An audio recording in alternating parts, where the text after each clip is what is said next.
Next, Mary Backstage, Noble Wife, the story of America's favorite family of the footlights and of their fight for security and happiness against the concrete heart of Broadway. Today, our friends are aboard a speeding train heading from Ogunquit, Maine to New York City, where tomorrow night, the grand premiere of the motion picture that stars the Backstages, the musical of Treasure Island, will open. And as our friends enjoy the countryside, the train rolls ahead. Well, I just hope the movie gets good reviews, don't you? Well, I think it might. From the rushes we saw, it looked pretty good, Calvin. I happened to see some advanced publicity in one of the magazines I had forgotten here 2-3 weeks ago, and it was quite encouraging. They thought that this possibly could be an award-winning movie. Did they really say that? Yeah. Boy, that's great. Maybe we'll have a whole new career open up for us. Well, I don't know. That's an interesting question. People will be asking us now, do we prefer the... That's an old friend of ours. For goodness sake. Hello. Hello.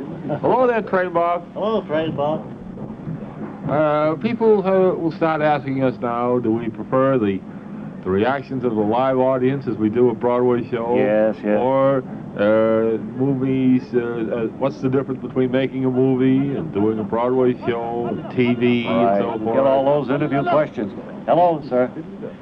Yeah. Wonder if he's going back to see the opening himself. I don't know. That reminds me now. It gets me thinking. I don't know whether I prefer doing a Broadway show or a movie. You know, you do have that audience reaction, which you never have in a movie. Yes, the immediate live reaction. On the other hand, if you make a mistake in a movie scene, you can do the scene over again, and no one's the wiser. But it's part of the boredom of it. I mean, to do one scene 10 different times, you lose your feeling, the spontaneity of it. That's right. It becomes too mechanical, whereas on the stage, you know... You know, We're going through Schenectady. Thank you, Train Bob. You've got to do it right in front of a live audience. Oh, that's true, yes. Yes. Do we go through Schenectady to get to New York from Ogunquit, Maine? I don't know. I thought that's what he said. Maybe it was something else. No, he did. He said Schenectady, Schenectady, Schenectady. Well, could there be a Schenectady, Maine, or Schenectady, New Hampshire? Maybe there could. You know, the most unusual town names I've found are not always just the only ones. Sometimes there are 2 or 3 of them. Yes. Like, give me an example. Well, like Paris, Maine, Paris Island, Georgia. Like Walla Walla. Well, there's only one Walla Walla. I was going to say, if you could name the other Walla. Spokane. Yeah.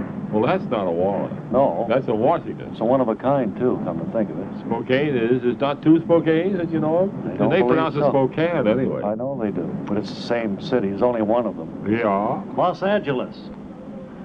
Well, there must be several Los yes, Angeles. I think that's true. That translates the angels, you Yes, know. where the other ones are. Maybe South America. Los is the in Spanish. Hello.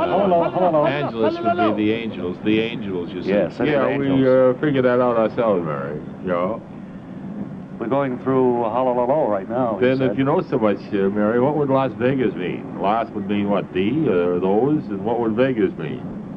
Guitars, I guess. Probably the guitars. Something like that. Yeah. It seemed to you as if the train is slowing down. Let me look and see. No, I think your earphones aren't working. No, it's not slowing down. We're going along fine. Oh, good. Well, I bet there'll be a big crowd there to meet us when we pull into Penn Station in good old New York. Well, who said so? Well, I think Greg Marlowe will set that up, don't you? You mean TV lights and microphones being pushed into your face? Sure. And people asking, what do you think of your new movie? And... Stuart Klein will be there. Oh, really? All those people? Gloria Rojas. Yes, they'll all be there covering our arrival, I'm sure. For goodness sakes. How about Walter Cronkite, the neighbor? He doesn't go out on jobs like that, I don't think. But there'll be celebrities there. You wait and see.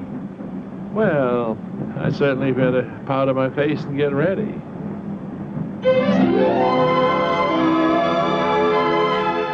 And so the train roars on toward New York and the opening of the musical movie Treasure Island. And you'll want to be here tomorrow, just before the curtain goes up, when we'll hear Calvin say, there really was a Schenectady, but I don't understand where we are. That's tomorrow in the next exciting episode of Mary Backstage, Noble Wife. Word Car speaking. Okay, let's check with Wally Ballou now. He's in Coney Island today with the Bob and Ray Trophy Train. So come in, please, Wally Ballou. Wally Ballou here at Coney Island, and as you can imagine, on a day such as this, it's a gay atmosphere that prevails, as it will throughout the summer, I guess. Maybe you can hear the gulls floating lazily above the beach, the roar of the ocean as it crashes on the sand, although I can't see it. So many people here. Mr. Gilmore, how many people would you estimate are on the beach this afternoon? Any idea? Well, I'm not a very good estimator of crowds like this. It's very, very difficult. I'll say, though, that there's more than a few here. Well, that's certainly right. And there's entertainment galore on the trophy train. Yes, we have added... well, I better be quiet. Yes, I'm going right now. We just caught this. This fellow sings the Coney Island Washboard Gal. It's a big favorite. Good one out here. Yeah. He would play it on the boardwalk every day. Soap suds all around, bubbles on the ground. Rub-a-dub-in a little tub, everything she found. Thimbles on her fingers made the noise as she played it every Monday for the boy. She would drag a tune right through the knees of a brand new pair of BVDs. My Coney Island washboard, Coney Island washboard, Coney Island washboard gal.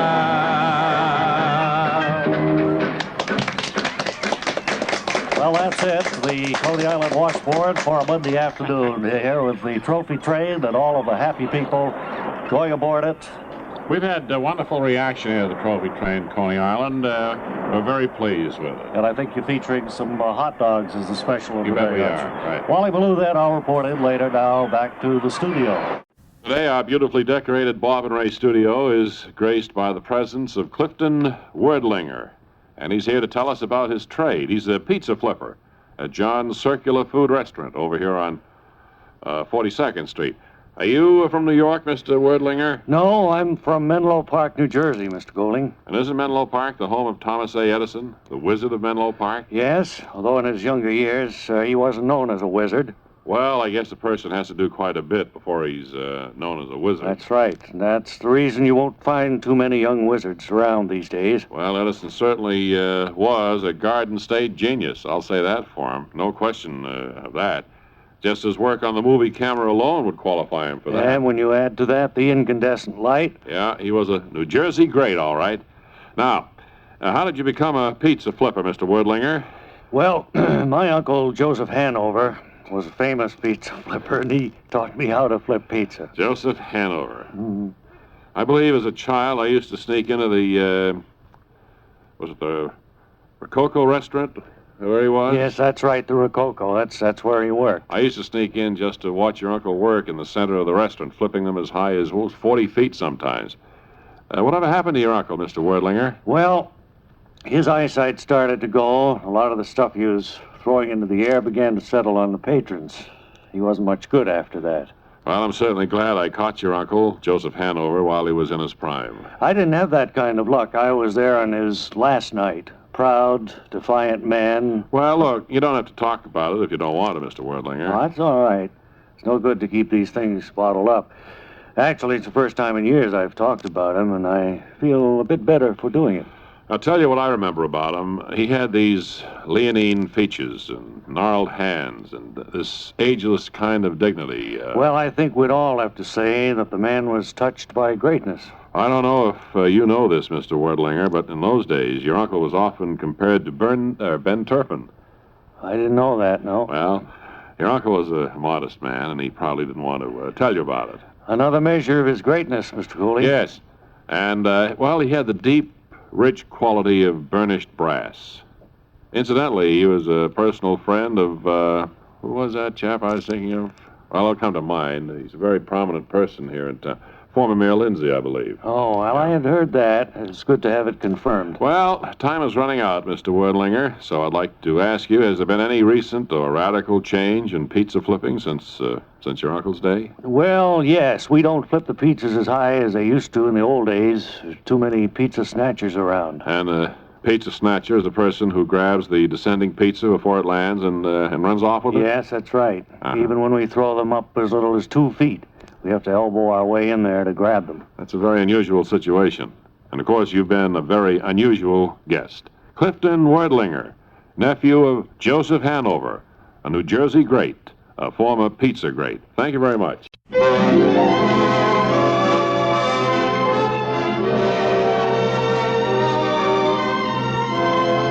Next, Mary Backstage, Noble Wife, the story of America's favorite family of the footlights and of their fight for security and happiness against the concrete heart of Broadway.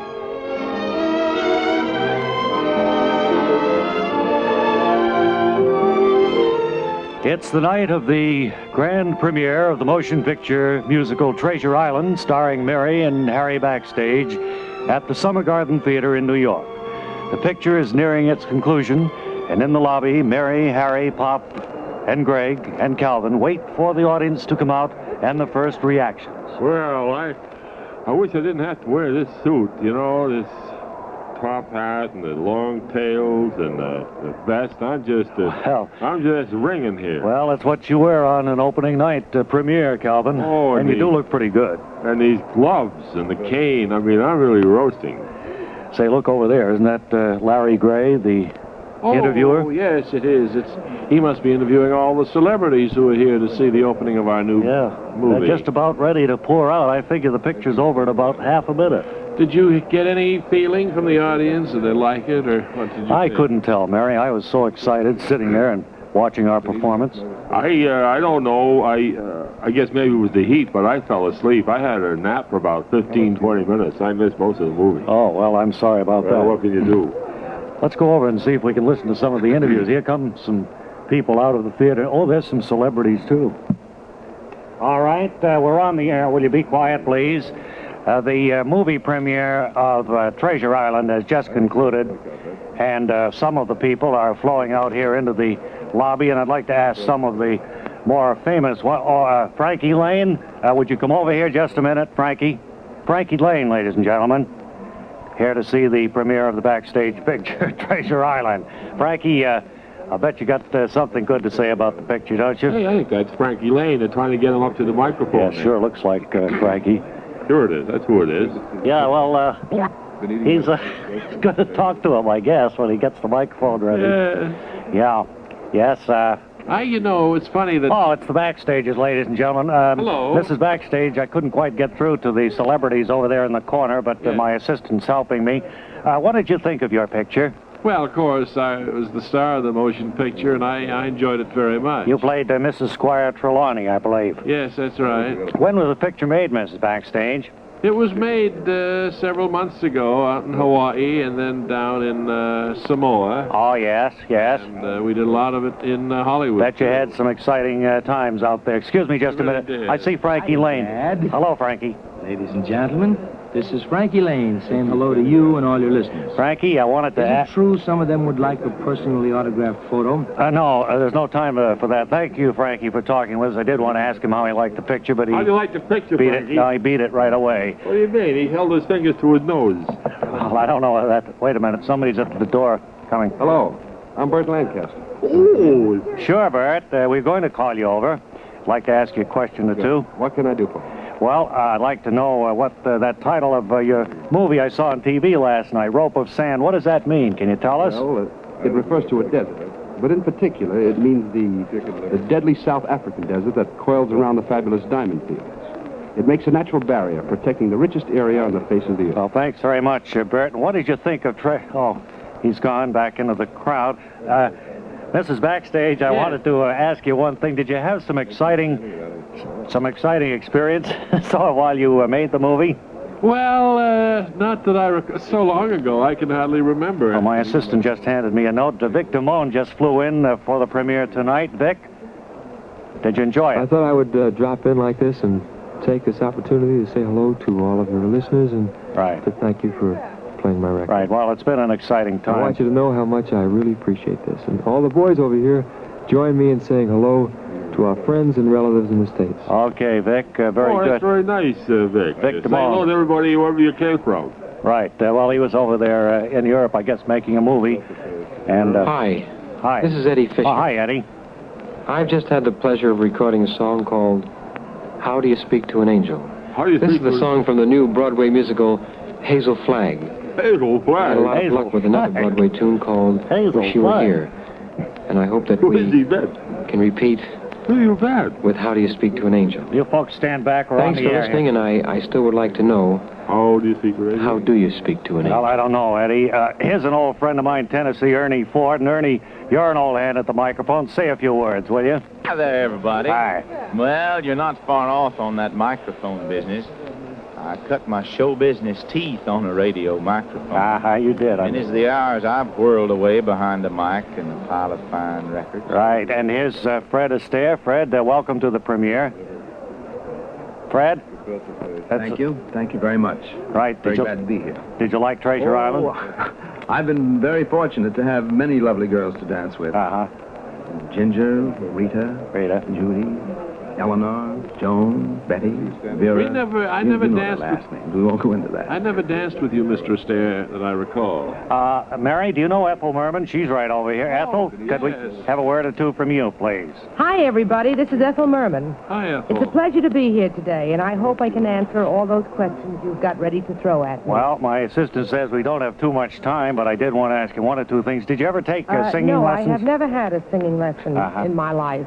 And my good friend George Gershwin once told me, Ethel, never go near a singing teacher. Wonderful. Because if you do, I could tell you never had a you'll lesson. become conscious of your breathing and the movement of the diaphragm. And he said, you do all right now, so let's keep it that way. And I've always remembered what he told me, and I have never had a singing lesson in my life. How'd you like Treasure Island? Certainly was nice spending these few moments here, and I hope you'll invite me again. All right. Bye, everybody. So long. Wouldn't be a show without this fella. Say hello to Sammy Davis, everybody. Oh, hello, Sammy. Hi, this is Sammy Davis, Jr., and I want to thank you for inviting me here on your show today. Well, how about you? Did you enjoy the film, May Sammy? I say in closing, you've been just wonderful, and it's been a pleasure being on your show, and I hope you will invite me soon again.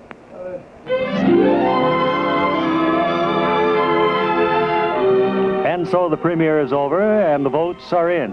But was the movie a success or not? Be sure and join us tomorrow when we'll hear Calvin say, Oh, the papers really panned it. That's tomorrow in the next exciting episode of Very Backstage Noble What? Word Carr speaking.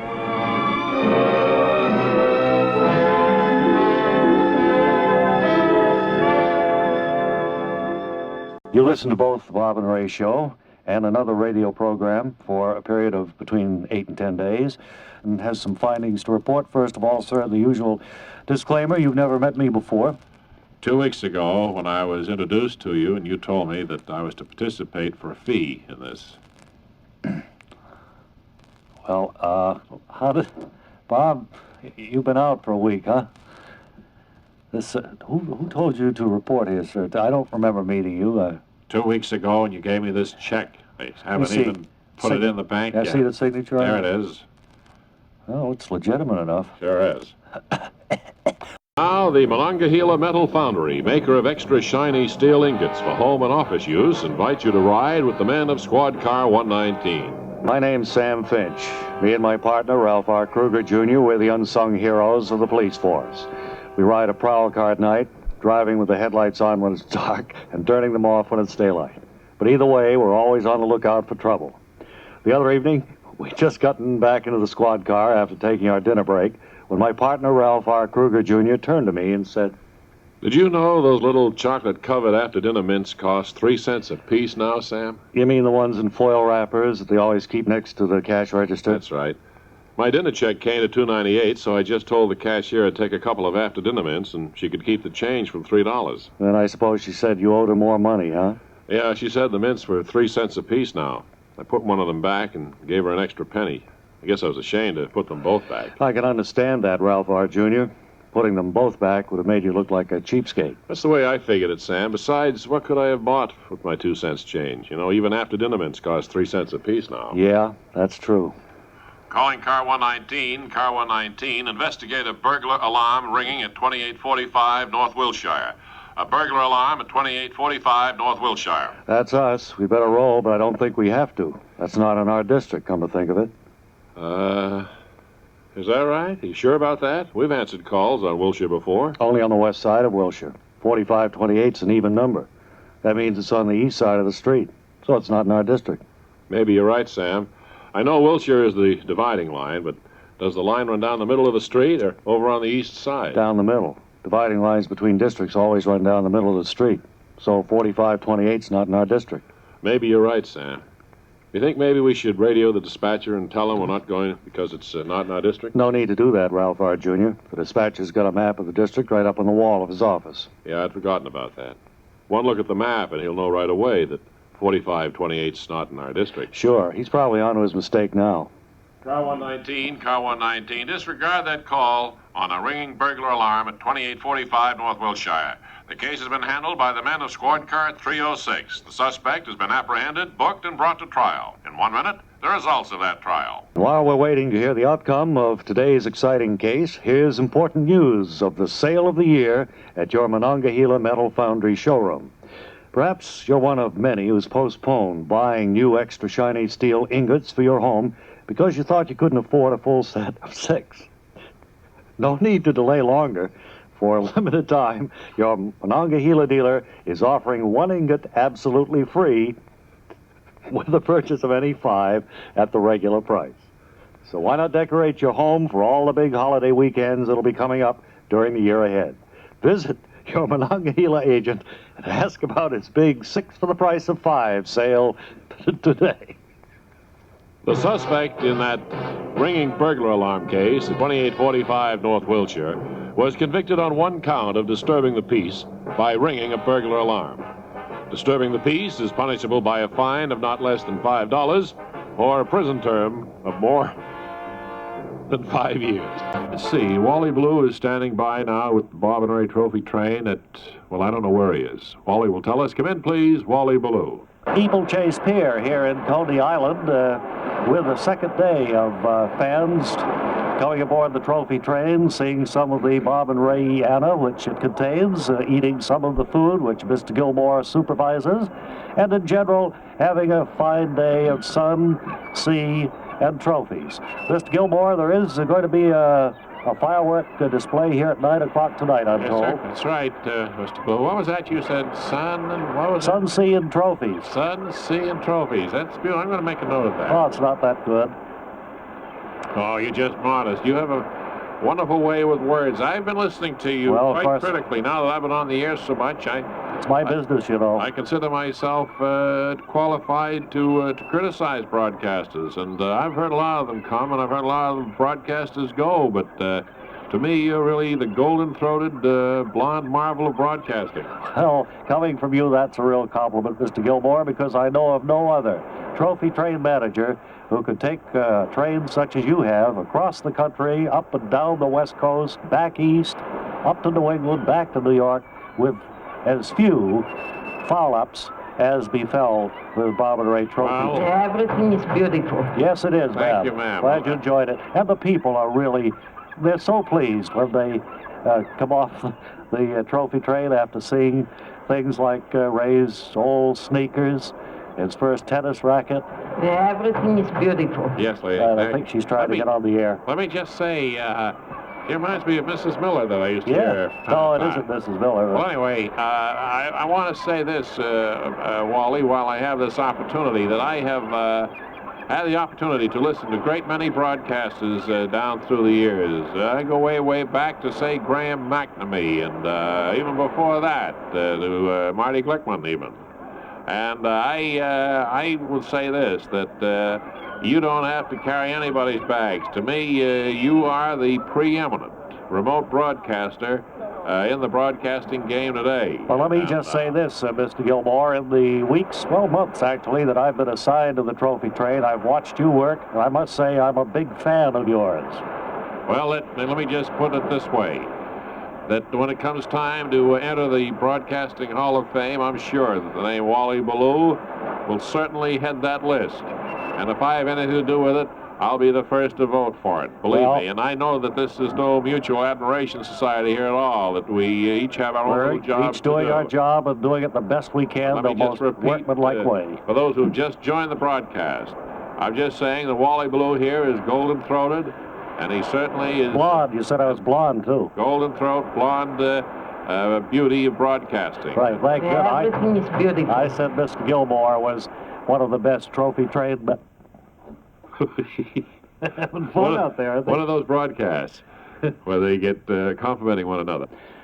Lady listener is here seated next to me, and we've just met only seconds ago, correct, ma'am? That's right. And you received no remuneration for taking part in our listener survey?